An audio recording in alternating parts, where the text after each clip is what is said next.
Labas rytas, laba diena ir labas vakaras. Greičio formulė grįžta į eterį po pertraukos, abu arūnai čia pat. Taip, po tiem, kas nuėjo miegoti, tai labanakt tikriausiai. Ilgos atostogos buvo, aš visai nukritau nuo automobilių sporto, smegenys atsijungė ir dabar labai nepaprasta grįžti. Laimiai kažkaip sprinto lenktynės Nyderlanduose lyg tokius pagrindus padėjo nuobodžiais savaitgalio pabaigai, bet laimiai pagrindinės lenktynės padovanojo tikrai, tokių nepakartojimų gal kartais dalykų. Taip. Ir nelabai tipiškų Zandvartui turbūt, nes Zandvartas kvalifikacinė yra daugiau trasa. Taip, lenkti sunku, siaura. Bet įdomi labai vairavimui. Čia iš karto prisiminiau vieną momentą, nežinau, ar tu žinojai šitą faktą. Pasirodo, Zandvartą projektavo kažkada tas pats dizaineris, kuris projektavo Suzuka. Ir dėl to abi jos turi tą tolygumą tokį, greitį pastovų, nėra labai staigių posūkių arba jų nedaug. Ir abiejuose dažniausiai būna įdomios kvalifikacijos ir ne visada įdomios lenktynės. Bet man vis tiek kyla klausimas, nes tokio Europos mastu, tai ta vieta, kur stovi Zandvartas, tai vidury nieko.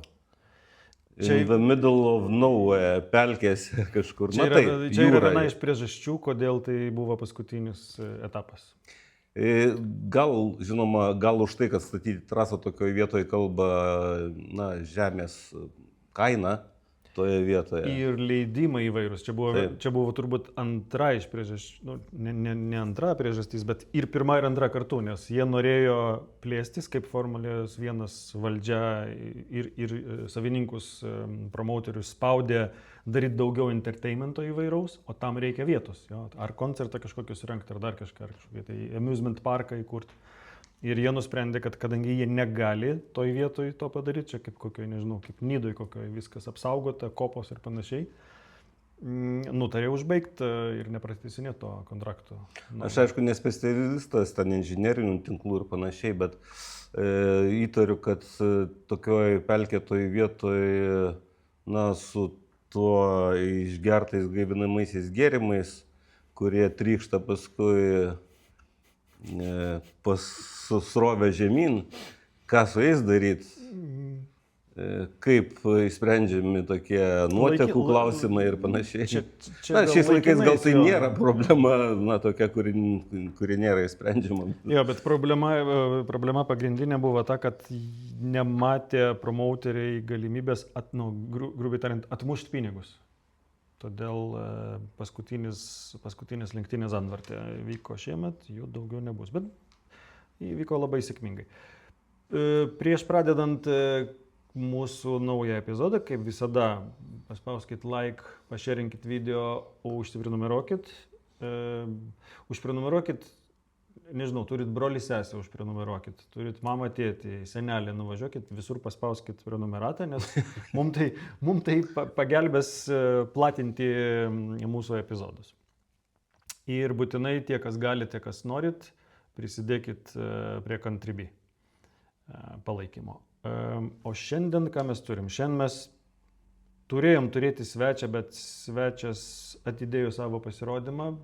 Kol kas nesakysiu, kas bus svečias, bet jį pamatysim kitame ar dar kitame epizode. Turim vieną klausimą iš žiūrovų, jį aptarsim ir be abejo lenktynę Zandvarte. Nuo ko ir pradėjom realiai. Tai grįžtam prie Zandvarto ar geriau Q&A? Galim klausimus, atsakymus ir panašiai, gandus kažkokius panagrinėti. Jo. Šiek tiek įsivažiuosim, tada bus lengviau šnekėti apie Zandvartą. Gavom laišką iš tokio mūsų draugo Mindem2, jo vartotojo vardas. Ir jisai tiesiog mums parekomendavo ir pats pagyrė 2002 metų Australijos Grand Prix, sakė, turėjo laiko ir peržiūrėjo tas lenktynes. Tai aš vakar atšviežinimo atminties highlightsus tik tai pražiūrėjau, nes lenktynės peržiūrėti yra šiek tiek daugiau. Bet čia su Arūnu šnektelėm šiek tiek, nes pasimiršta tokie įvykiai. Tai buvo tas etapas, kai starto metu Ralfas Schumacheris bandė Barrichello tam tikrų būdų lenkti. Barrichello labai maskatavosi po trasą ir po to Ralfas Schumacheris, Williams, kuris vairavo tuo metu, čia 2002, skrydo kaip lėktuvas į pakilimo taką. Ir lenktynės buvo toliau pakankamai įdomios, jeigu Arūnai, tu turbūt atsimeni tos zeros tie metai, ne 2000-ųjų, jo? Būdavo visą laiką nuobodu, arba labai dažnai būdavo labai nuobodu ir lenkimai vykdavo tik tai per boksus.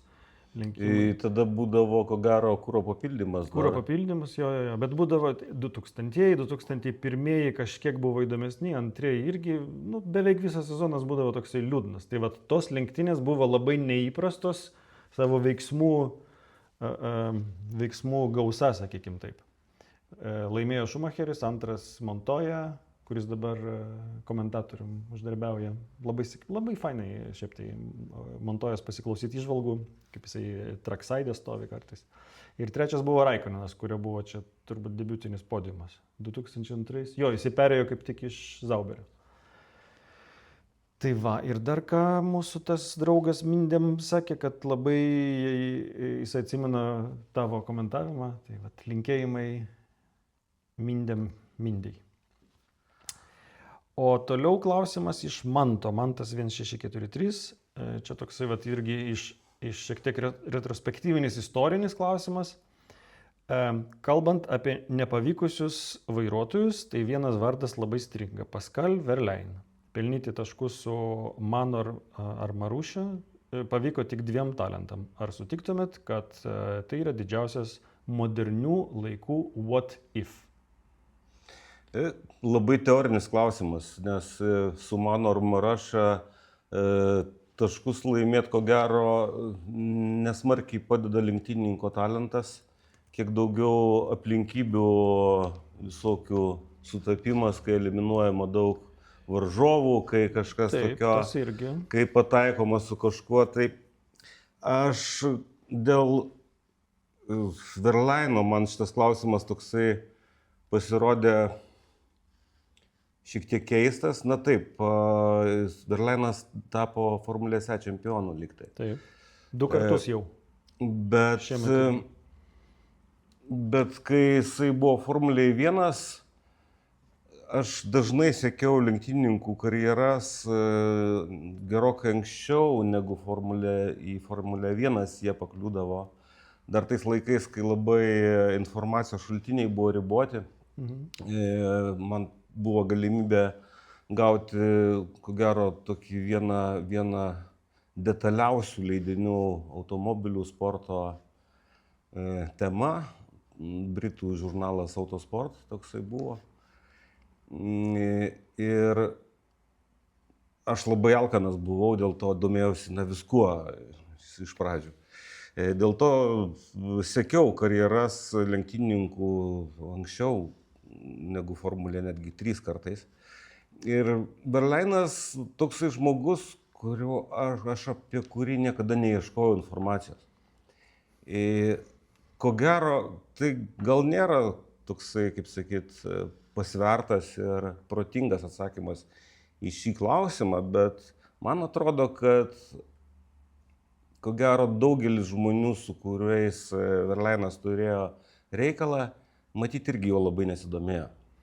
Ir darau tokią prielaidą, kad kodėl jisai netapo Formulės 1 ryškių veidų, gali būti būtent dėl to, kad galbūt jisai mažai ką domino. Čia yra, jeigu retrospektyviai prisiminti, jisai 16-17 važiavo ir Manorė, ir po to Zauberėje dar, apie Zauberį net pats buvau pamiršęs. Tai iš pradžių buvo jisai development driver Mercedes'e ir Toto Wolffas jį protegavo, bet po to čia antrinčiau Arūnui, kad nesimatė jo tiesiog. Nesimatė. Toks buvo labai turbūt skrupulingas, darbštus vaikinas, bet talento prasme, jisai mano ar kolega turėjo ne kažką pavažiuojantį, ten Rio Harianto buvo, dar kažkas.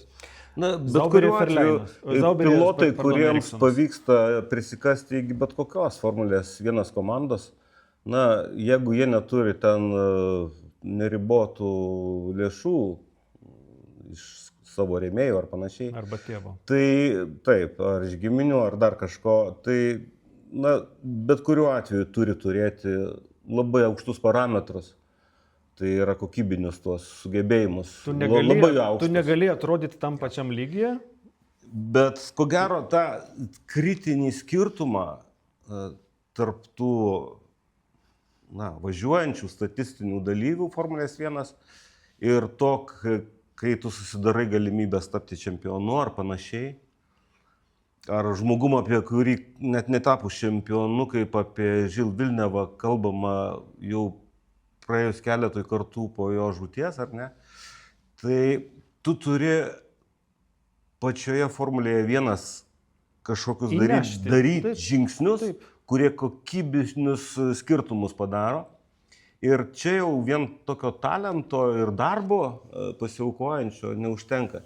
Reikia turėti tų kažkokių labai specifinių savybių, kaip Maksas irgi. Tu turi būti asmenybė ir net nebūtinai tiesiogiai tavo tos savybės esminės turi pasirodyti per vairavimą. Būtent. Tu tiesiog įtikint žmonės kažkuo, kad tu turi kažką absoliučiai išimtinio tokio.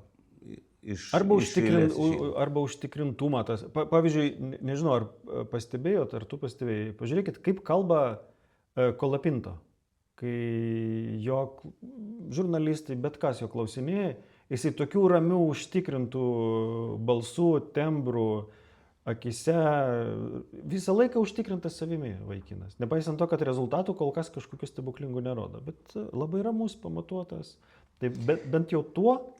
Ir niekada netgi nežinai, kurioje terpėje koksai savybių miksas padarys tą lemiamą skirtumą. Galbūt labai talentingas žmogus, minėjau, Žil Vilnevą, galbūt kitoj terpėj jisai būtų visai nepastebėtas, nepademonstravęs nieko ir mes apie jį net nieko nežinotume. Tai yra dažniausiai dalykai sueiti tos žvaigždės turi į vieną eilę, kad... Arba kažkas turi priversti. Taip. Ir čia puikus turbūt pavyzdys būtų, žinai kas, Nico Rosbergas. Jisai irgi buvo labai panašus į tokį, negalėčiau pasakyti nikus, bet jisai buvo toks darbštus visą laiką. Bet neįsiskiriantis. Aš jį mačiau žemesnėse formulėse, žiūrėjau lenktynes. Taip.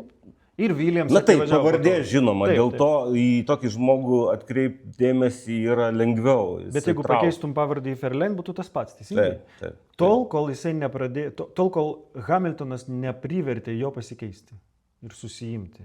Taip, Hamiltonas buvo kaip ne dirgiklis, bet kaip motivatorius, labai stiprus motivatorius. Tai vat Verlainas turbūt to neturėjo. Tai, Ir vėlgi man toksai dar, kodėl neišlenda kažkas, o pavyzdžiui toksai Fetelis, tikrai neeilinis, absoliučiai talentas, bet man jo karjera tai tokia pavyzdys to, kaip tu atsiskleidi, iššauni ir paskui lyg tu prarandi visą tą energiją ir motyvaciją tą tobulėti. Ne motyvacija, bet kažkaip šarmas kažkur tas dingsta. Kažkaip jisai išsikvėpė, absoliučiai. Mano akimi, žinoma, yra žmonių, kurie sakys, kad aš čia nesąmonės kalbu. Tokius dalykus tu negali įvertinti tik boksis. Čia pojūčio klausimas. Bet kokiu atveju Mantui už klausimą ačiū ir parašyk mums prašau į gf.formule@gmail.com. Gauni mūsų firminė kepuraitė su tokiu logo. O dar toks momentas, kur tu čia klausi, ar tai didžiausias modernių laikų what if, tai aš nesakyčiau. Man moderniausias what if yra Roberto Kubicos avarija. Tai vat, jeigu nebūtų avarijos, jisai jau būtų Ferrari ir va čia yra what if. Čia yra man tai čia didžiausias what if. Taip, tai galėjo pakeisti šiek tokią istoriją formulės, modernę, jau tokią artimą gana laikę. Taip, Kubica iš tiesų buvo labai neeilinis žmogus. Ir... Nu, jisai yra. Taip, buvo formulė. Buvo formulė. Aš atsimenu, su Kubica asmeniškai buvau susitikęs dar prieš jo Formulės 1 karjerą. Tikrai toksai ramus vaikinas atrodė absoliučiai irgi labai su didelė vidinė tokia jėga, valia. Ir Jisai labai anksti subrendo, nes jeigu gerai pamenu, 14 metų jisai persikraustė į Italiją gyventi ir lenktyniauti kartingu. Man jo Formulės 1 karjeroje, ko gero, atsimena ne ko gero tie geriausi jo rezultatai pasiekti, o lenktynės Singapūre, kai jisai pasikeitė, man atrodo, padangas šviežesnės turėdamas ir labai daug lenkimų sėkmingų atliko ir kaip jisai tuos lenkimus darė. Taip. Tai yra, kai jisai lenda į posūkio vidų, jisai visą laiką taikydavosi, kad ratas šalia rato būtų, kad neįvyktų tas nelaimingas užsikabinimas vieno už kito ir tada, kurio baigtis gali būti ne. Tai toksai ant tiek, kaip sakyt, tiksliai atliktas ir, žinoma, nemažai drąsos reikalaujantis važiavimas. Tai man kažkodėl iš Kubicos karjeros būtent čia 2000... Neatsimenu, kurie čia metai buvo, bet buvo tikrai įsimintinos lenktynės Kubicos, kuris tų lenktynių nei laimėjo, nei ką. Bet jo važiavimas tose lenktynėse įstrigo man labai į atmintį. Ir dar jeigu, žiūrėk, irgi miesto trasa, jeigu Monako irgi norit pasižiūrėti tą masterclass, tai Monako 2010 metų irgi jo ratas kvalifikacijoje yra irgi stebuklingas, kaip jisai doroja tą automobilį. Tai turbūt tiek apie... Gerai, kad priminėjai Kubicą. Tikrai, va, taip ne kasdieną prisimeni tokius žmonės, kurie nepasiekė to, ką realiai turėjo potencialą didelį kažką pasiekti. Tai matyt, Kubica yra vienas iš tų, jau artimesnių dabartiniam laikui žmonių, kurie, ko gero, neparodė to, ką galėjo. O tai, ką jisai galėjo, tai parodė jo pergalės Le Mane praeitais metais. Pagrindinėje kategorijoje prototipų. Ir jisai tą padarė ne su gamyklinė Ferrari komanda, o su tokia pusiau klientinė su palaikymu komandoje. Tai tiek žinių turbūt apie klausimus, būtinai rašykit jų daugiau kitiems kartams. Prizas kaip visada kepurėlė. Aš labai atsiprašau, nieko nepabandžiau atgaivinti savo atmintyje ir pasidomėti tiksliau, pristatyti jums kažką iš Formulės 1 istorijos. Labai atsiprašau, šitą klaidą žadu taisyti ateityje. Tai mes prisimenim 2002 Australijos, čia jau istorija, žinok. Prisimenim Verlainą, jau čia istorija, jau daugiau negu 10 metų praėjo. Tai viskas ok. Dabar, kaip ir minėjai pradžioje, turbūt apsišildant mums prieš Zandvortą, yra tokių niuansų, visokių naujienų, kai kurie yra gandai, kai kurie yra naujienos. Tai pirmas gandas yra, kad sezono pabaiga įvyks Imoloje. Kaip tai atrodys orų prasme, aš nežinau, nes aš specialiai pasižiūrėjau, kaip atrodo toje teritorijoje orų prognozė lapkričio gale, gruodžio pradžioje. Geriau negu Lietuvoje. Šiek tiek geriau negu Lietuvoje, bet gali būti vienaženkliai skaičiai temperatūros prasme oro. O kartais gali būti ir sniegas kažkoks, tai netikėtai iškritęs. Tai nežinau, kaip tai bus. Tarkim. Bet įvyko tokių negandų, tikrų įvykių. Viena iš komandų pakeitė vadovą. Labai netikėtai. Netikėtai išoriai, nors kalbama, kad viduje komandos tie žmonės, kurie, kaip sakyt, svertus tuos valdo, tai jie lyg planavo tokį veiksmą. Labai įdomi, kad nebuvo jokių neužuominų į tai. Jo. Tai čia kalbam apie Cadillac, Graham Lowden, kuris kažkada dirbo, beje, su Verlainu jisai ir dirbo, kai jisai buvo kai jisai vadovavo. Marašė. Marašė, man, kažkada tada. Tai jisai tą Cadillacą paruošė Formuliai 1 ir atėjo ir pradėjo, pusę sezono įvykdė planą, tą atvedimo. Galbūt čia ir buvo. Ir visi vos nesutartinai šneka, kad be Grahamo faktiškai Cadillac komanda nevažiuotų dabar. Nevažiuotų tikrai. Neegzistuotų. Tikrai. Bet galbūt, kaip tu ir sakai, galbūt čia ir buvo... Gal jo funkcija tokia buvo. Jo, atvest, nes jisai buvo tas žmogus, kuris padaro, o toliau valdyti pasamdytas Martin Budkovski. Čia irgi žinoma. Dirbęs, kuris Williamse, po to F1, Formula 1 management'e jisai dirbęs. FIA dirbęs, Renault man atrodo. Renault, jo. Tai turi patirties ir iš komercinės pusės ir iš valdymo pusės, kas turbūt bus naudinga komandai. Tai jisai dabar valdys Cadillacą. Na ir vėlgi didelė naujiena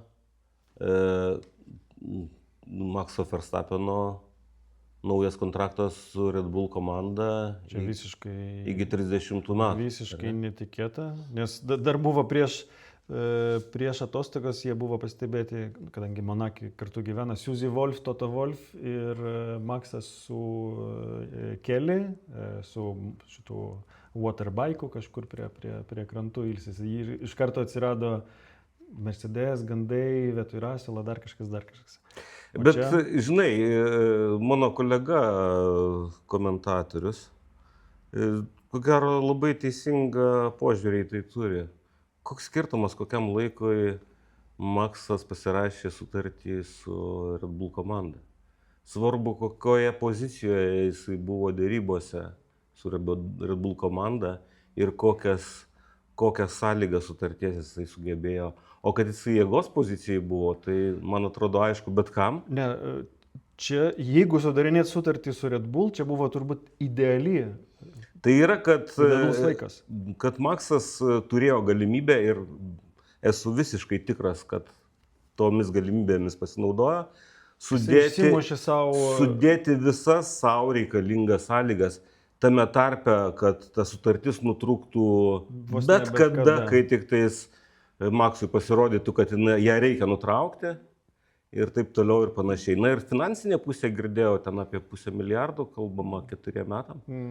Tai dar ko gero, mes žinome, infliacija toks dalykas, kuris sukasi tą spiralę vis greičiau ir greičiau, bet nieko stebėtino, kad ten suma... Didžiausios sumas iki šiol buvo 60 milijonų USD, Lewisas ir Maxas. Jeigu aš gerai pamenu, jie abu turėjo dabartinius kontraktus. Tai dabar vidutinė metų, reiškia, dalis kyla jau gerokai virš 100 milijonų.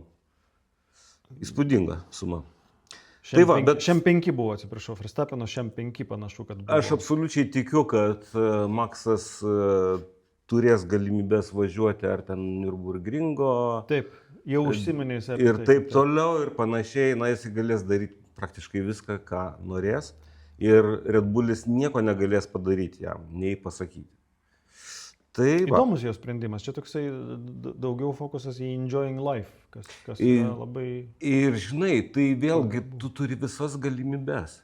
Jeigu jisai pamatys, kad ryškėja būsimas lyderis, tokia komanda, kuri koncentruoja daug gana aspektų, kurie daro reikšmingą skirtumą, jisai, manau, lengvai ras kalbą su ta kita komanda ir jeigu įdomins būtent ten čempiono titulai, pergalės ir taip toliau. Makes sense. Ir trečias turbūt su kontraktai susijęs pranešimas irgi pakankamai netikėtas. Ir Sainzas ir Aleksas Albonas irgi abu pratęsė su Williamsu, su komanda, kuri visai neblogai progresavo, bet pasimetė jau kurį laiką, bet staiga dabar jinai absoliučioj duobėj. Ir būtent tuo metu paskelbiamas abiejų pilotų, kuriuos mes daugiau ar mažiau vis tiek perspektyviais tikrai laikom.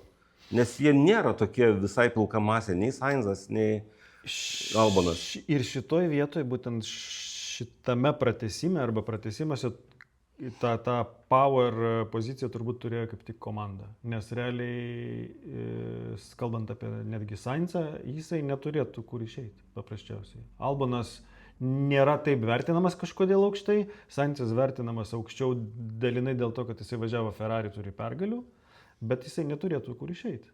Bet jisai Ferrari'e irgi ne statistų važiavo, ne Rubensų Baričelo. Na, taip. Palyginus, ar ne? Taip. Jisai žmogus, kuris darė skirtumą, skynė pergalės ir panašiai konkuravo su Leclercu. Jo, tu čia gal teisingai pasakai, kad, na, o kur eiti? Vienas dalykas, bet kitas dalykas, man atrodo, vis tiek turėjo komanda kažkaip įtikinti tą, pavyzdžiui, Carlosą Sainzą. Įtikino kažkuo pinigus. Kažkuo turėjo įtikinti. Yra gandai, kad Sainzą įtikino pinigais. Apie 30, man atrodo. Tai čia labai daug. O buvo, dabar bijau irgi pameluoti, man atrodo, buvo mažiau negu 20 per metus. Tai, žinai, papildomi 10 milijonų eurų, jeigu tai per metus tau įkrenta. Galbūt galima ir pavažiuoti tos metus dar. O man, žinai, kodėl tos atostogos prailgo formulės? Dėl vėlgi tokios komandos, kur jokios rolės šiais metais nevaidina, velkasi dugne, dėl Aston Martino, kurie prieš atostogas Hungaroringe pristatė automobilio, na, galima sakyti, B versiją. Nes ir pagreitėjo, daugmaž tiek, kiek žadėjo. Pagreitėjo smarkiai, ypač man įsimintinas tas Piero Gaslio pastebėjimas, kad jie tiesiog žudo, sako, mus posūkiuose. Ir vėlgi žinom, kad po Vengrijos savaitgalio liko Aston Martinas Vengrijoje filmavimo dienai, kurio metu turėjo jau naują Hondos variklio versiją išbandyti. Taip, ir išbandė. Tai va, tai aš laukiau Zandvorto tam, kad pamatyčiau ir tą naują bolidą Aston Martino, ir naują Hondos variklį, na, pradedantį savo karjerą. Ir žinai, ko gero po treniruočių, tai aišku, kad ten greitai viskas taiga pasidarys rožiniai, jie pradės lėkti, tai buvo nerealu, nes jeigu planuojama, na, Honda planavo 30 arklio jėgų rasti.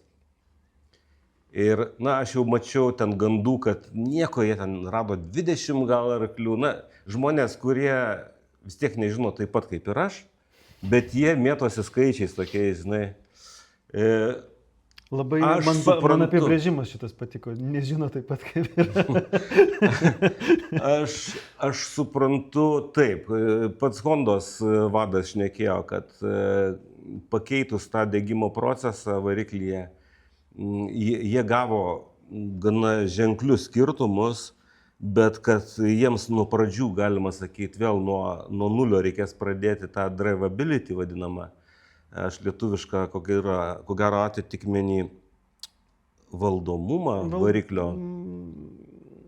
Kaip čia dar pasakyti? Nu, turbūt. Tiesiogiai gatviniam vairuotojam nesuprantama. Jeigu taip jau, na, patikslint žiūrovam, kuriem tikrai neaišku, apie ką aš kalbu, tai kaip į komandą akceleratoriumi lenktynininko, kaip reaguoja variklis. Ar tas procesas lengvai valdomas? Ir akivaizdu matėsi, kad būtent tas buvo pagrindinis trūkumas kvalifikacijai, nes ten Alonsas skundėsi, kad jisai spaudžia stabdį, o variklis dar automobilį varo pirmin ir panašiai. Tai su šituo dar nemažai laiko truks, kol Honda susistygos. Ir vat įdomu, kai jau galų gale atsiskleis ir to bolido atnaujinimo potencialas ir variklio, į ką aš turiu įtarimą, kad komanda motyvuos dabar, tai yra ta modifikacija bolido parodė, kad jie tikrai gerai pagreitėjo. Ir tai gali motyvuoti komandą tobulinti toliau bolidą. Nes iki šiol jie nieko nedarė su bolidu, kadangi nebuvo prasmės jokios, kai daiktas nevažiuoja, varikliui galios trūksta ir panašiai. Ir Alonsas atvažiavo taškuose. 9, taip. Sunku patikėti. Ir tai nebuvo... Nepamirškim, kad kai kas iškrito iš... Na gerai, iškrito kas ten, Perezas... Ne, Verstappenas iškrito. Na, Maksas, taip, iš viršaus, jo. Hasai abu iškrito, kurie irgi tokie šiek tiek.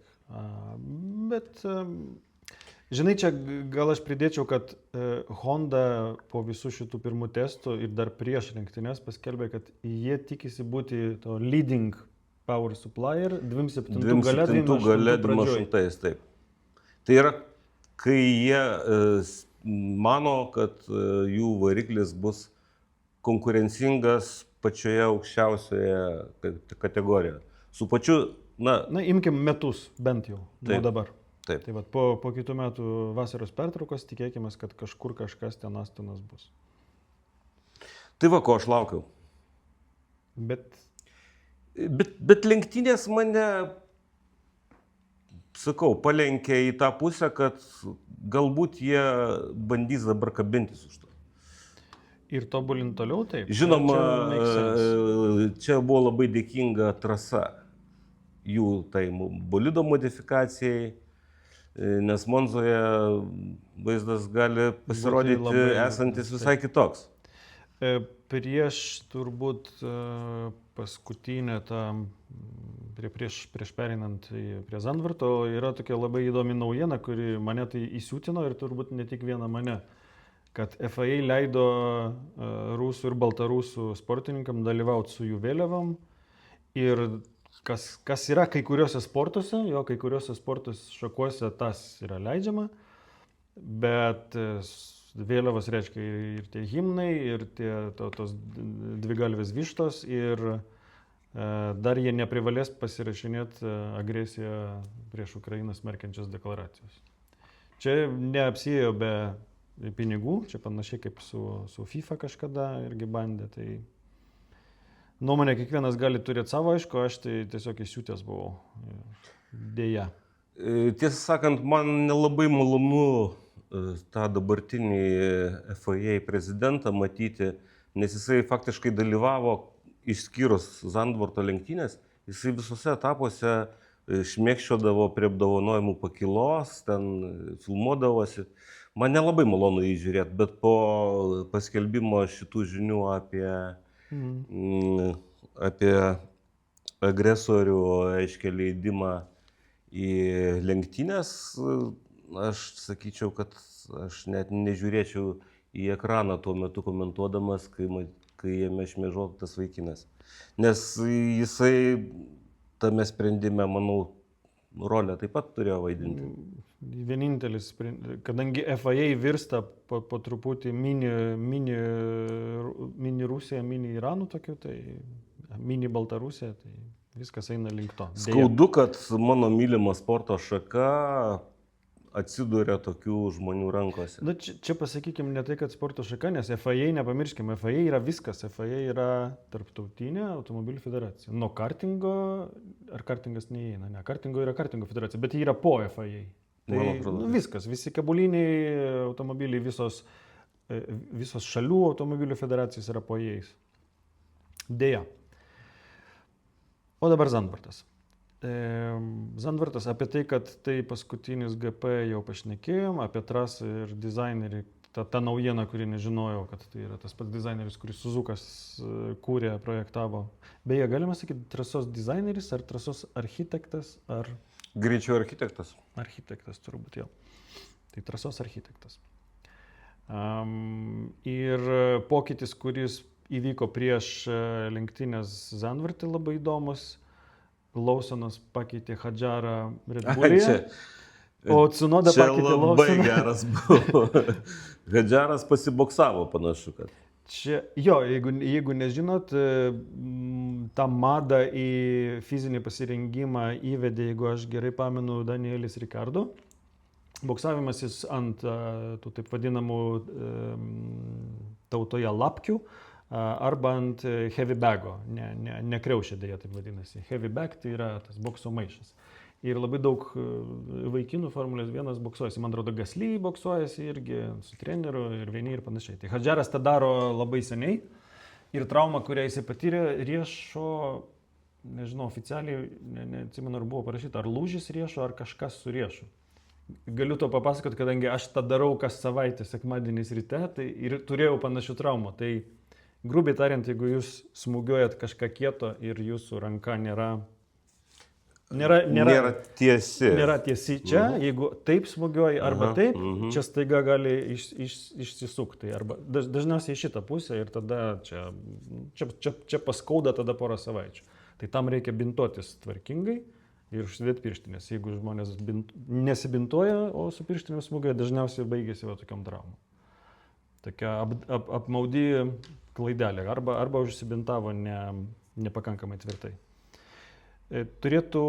Tai aš hipotezę iškėliau, ar Hadžaras geriausias boksininkas iš visų iš lenktynininkų, ar jisai geriausias lenktynininkas iš boksininkų. Pasižiūrėsim, ar atsigaus iki šio savaitgalio, nes šį savaitgalį bus kitas etapas Italijos. Šį savaitgalį palauk. Aš ne dėl tokių priežasčių turėjau problemą su riešu, tai galiu pasakyti, kad gal tai aišku priklauso ir nuo amžiaus, ir nuo traumos, jeigu taip ją galima vadinti, pobūdžio. Bet mano riešo problema truko 14 mėnesių. Labai ilgai ten gyjo, taip? 14 mėnesių. Tai va. Tai jeigu lūžis... Jeigu per 2 savaitės Hadžaras atsistatys ir galės vairuoti, tai sakyčiau, kad tai labai, vadinasi, labai gerai. Tai buvo tas, aš nežinau kaip tai vadinasi, sprain, kaip tai vadinasi, patempimas, nežinau. Gaunasi, kad tokie netgi matosi, nežinau, rezidžiuojama ten, reiškia, toks išlenda, toks guzelis, grubiai.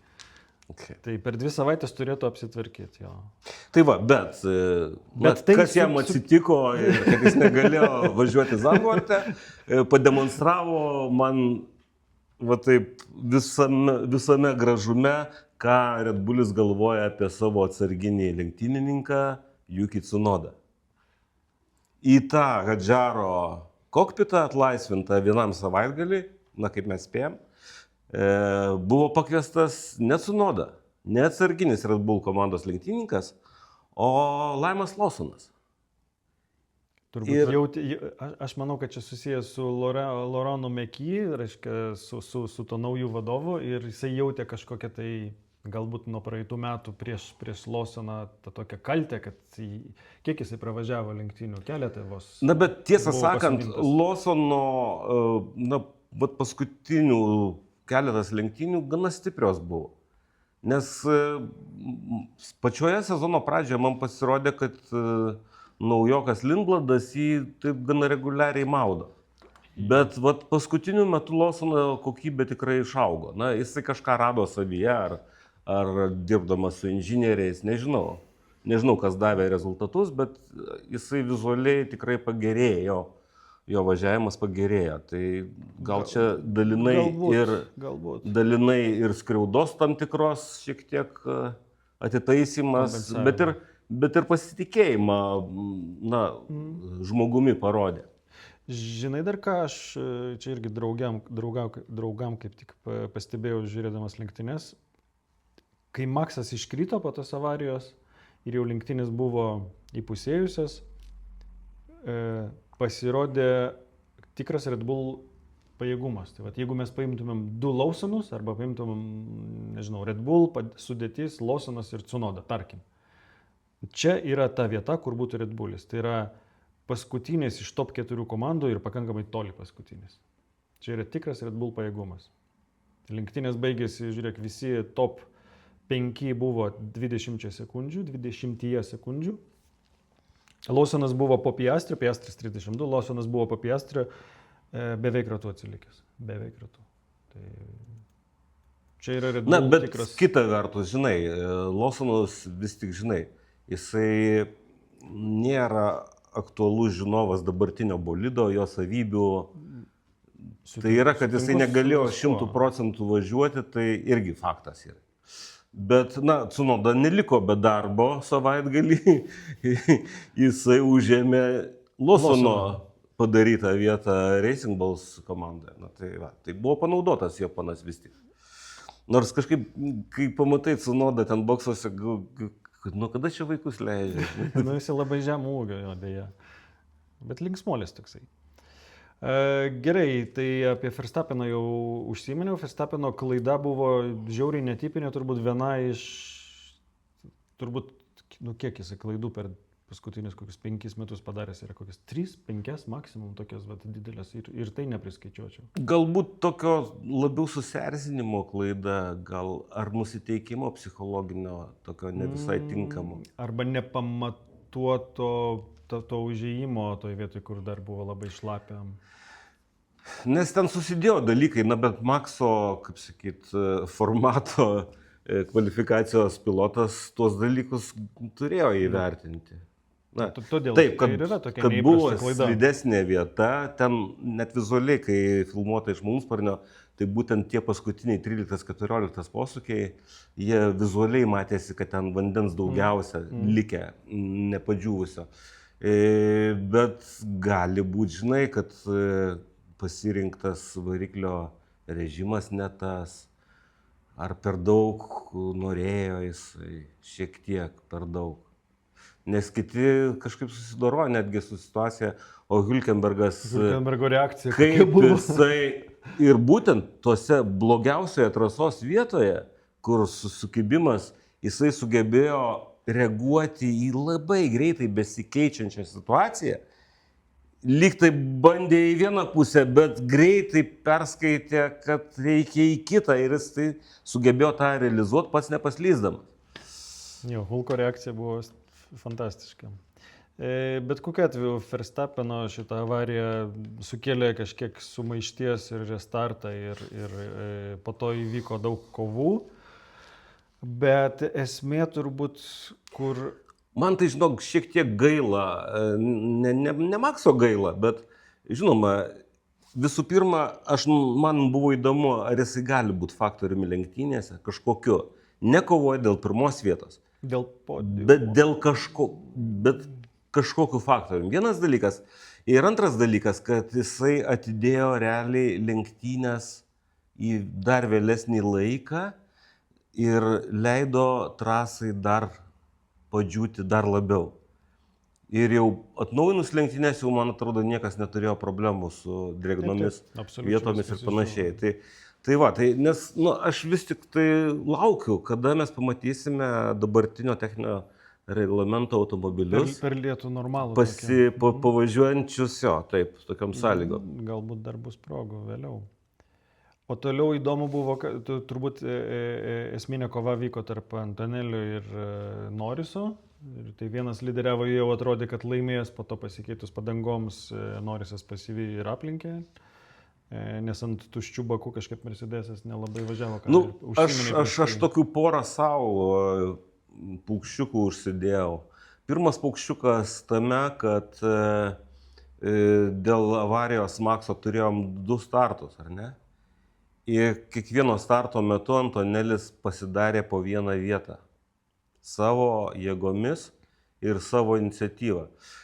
Tai vėlgi man, kaip sakyt, man teko pasižymėti, kad Antonelis dar vis labai sparčiai auga.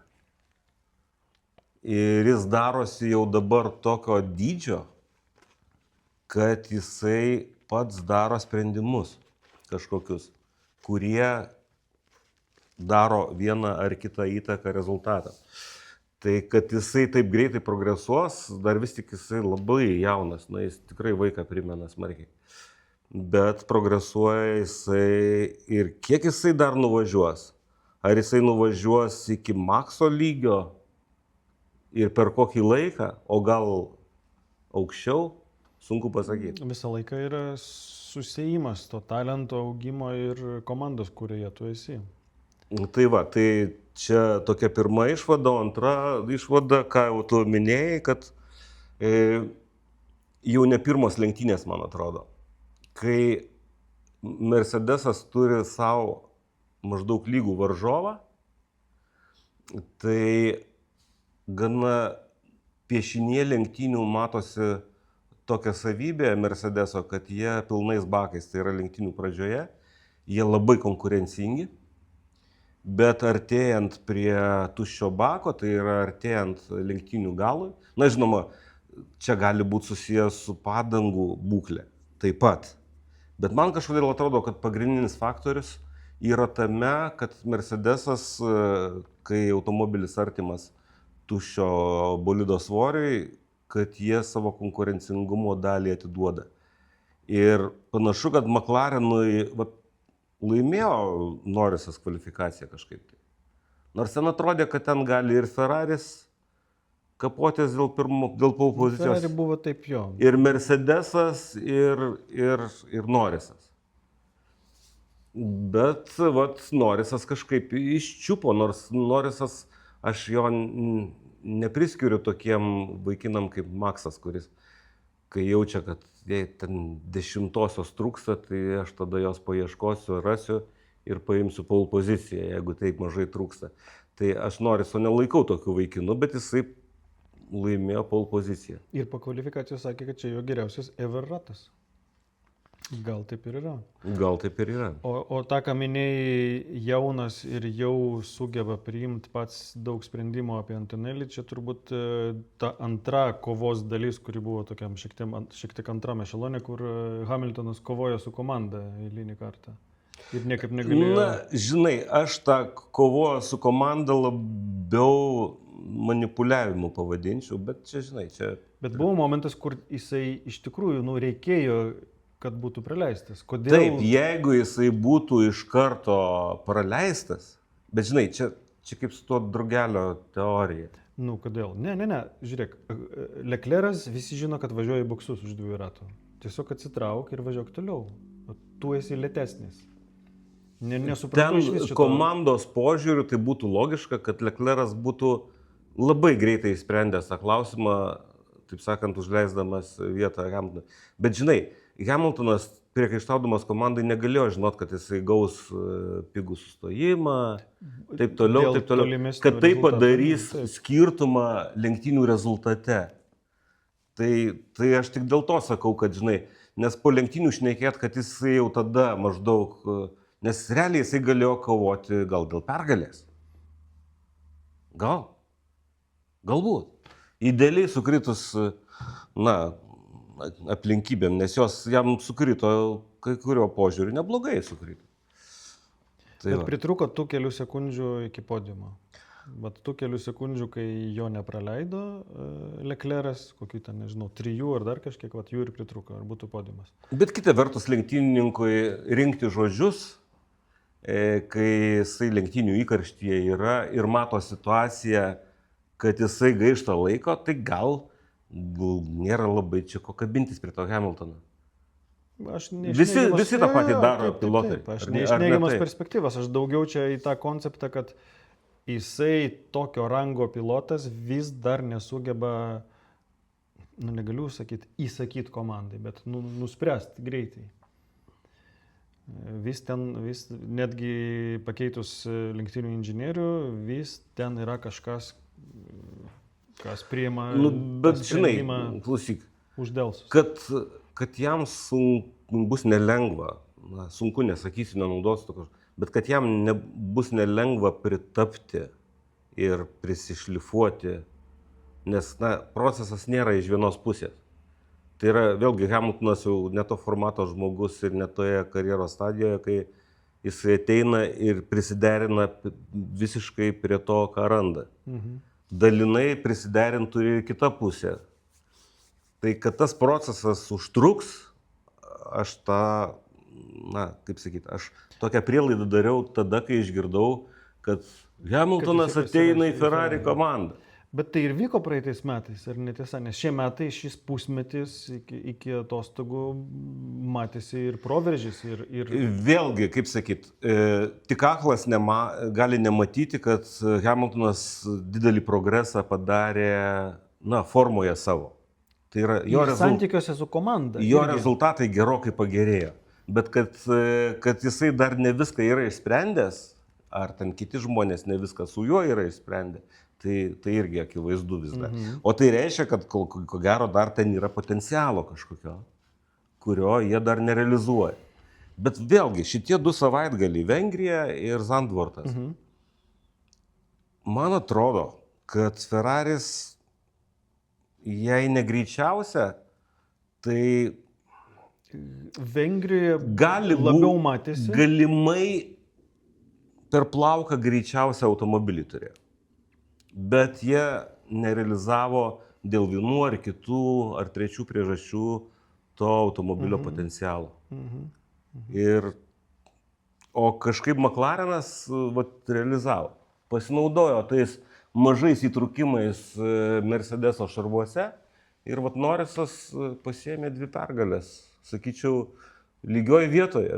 Aš absoliučiai nesitikėjau, kad Norrisas... Bet labai bus įdomu, irgi čia su tavim šiek tiek šnektelėjom prieš epizodą, labai bus įdomu dabar Italija, nes Vengrija ir Zandvartas, Hungaroringas ir Zandvartas, panašios kažkom trasos. Taip, panašios. Kartodromai tokie, jo, sakykime, vienas čiut greitesnis, kitas lėtesnis, o Italija bus visiškai kitas paveikslas. Absoliučiai kita trasa. Ir čia turbūt... Visai kitų savybių, automobilio, variklio, absoliučiai viską kitokių dalykų reikės. Čia gali būti kažkas panašaus į Belgiją, jeigu taip toli neit kažkuom,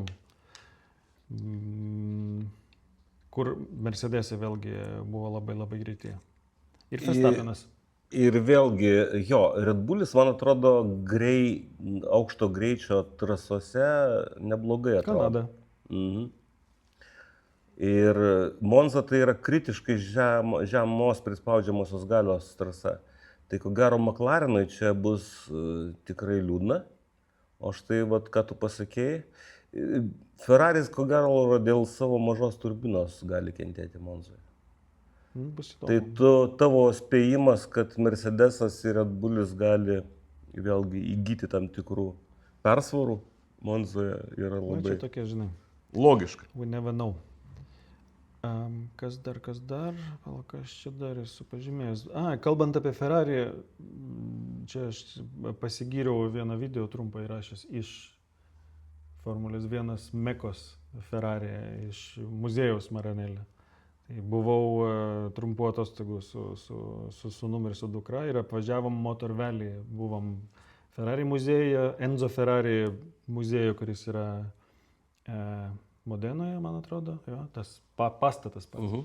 Tada Formulės 1 beje, ten visi bolidai, taurės, labai gražu. Tai kiek čia muziejų? Ferrari yra 2.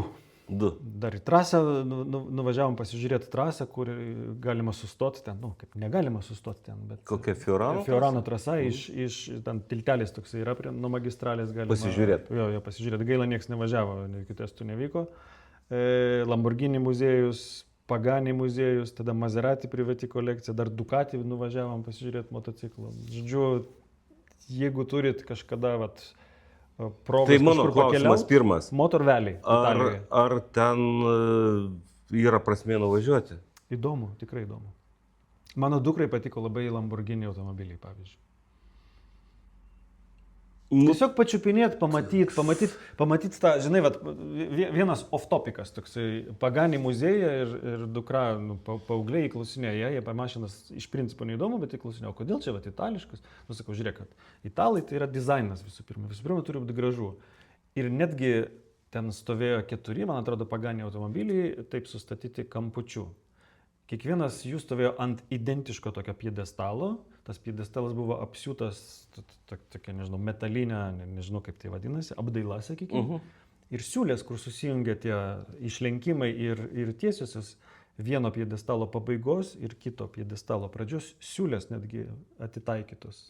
Supranti, ant tiek apgalvota viskas, kad viskas būtų fantastiškai gražu. Ar tą vairą aliumininį laikyti patogu vairuojant, ar ten rankos neslysta, ar dar kažkas, čia yra kita kalba, bet kad jisai yra gražus, 100%. Dar netaip senai buvo tie laikai, kai italai automobilių pasaulyje, galima sakyti, totaliai diktavo madas. Tai jūs prisiminkite pirmą Volkswagen Golfą?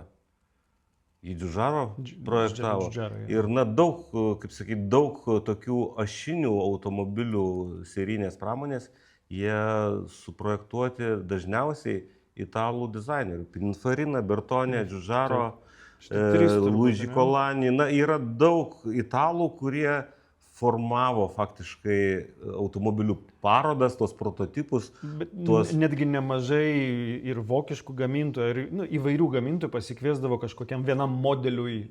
Taip, tai sakau, Golfo pavyzdys yra labai geras, bet tai jisai toli gražu ne vienintelis, daug yra serinės pramonės automobilių projektuotų būtent stilistų iš Italijos. Ir tik tais po to pradėjo, kaip sakyti, tas automobilių stilistų mokyklos steigtis, Kalifornijoje. Visi pradėjo tuo domėtis, kai suprato, kad tai yra gana reikšmingas būdas, nes daugelis žmonių akimis myli, ar ne? Viską. Ne tik. Taip, ir kad automobilių estetika gali daryti reikšmingus sprendimus pirkėjų, ar ne? Tai tada, aišku, tas automobilių stilizmas, jisai, žinoma, įgijo tokį labiau tarptautinį, išplėtė ribas ir dabar, aišku, dizaino centruose automobilių gamintojų, jūs jeigu pakliūtumėte tenais, kas nėra paprasta, bet jūs rastumėt pačių įvairiausių tautybių žmonių, tame tarpe ir lietuvių. Taip.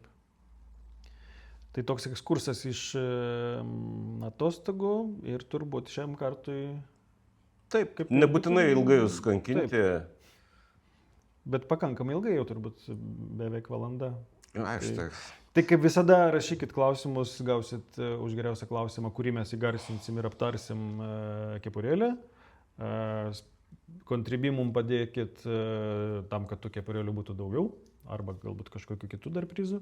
Ir kaip visada, užlaikint prašom, jeigu dar nepadarėt to. Tai yra patiktuką paspauskite. Pasidalinkit, kaip ir sakiau, jeigu jūsų netgi, nežinau, šuo ar katinas turi YouTube accountą, tai ten irgi paspauskit subscribe. Tai tiek. Ačiū. Ačiū žiūrėjusiems, iki kito karto. Iki.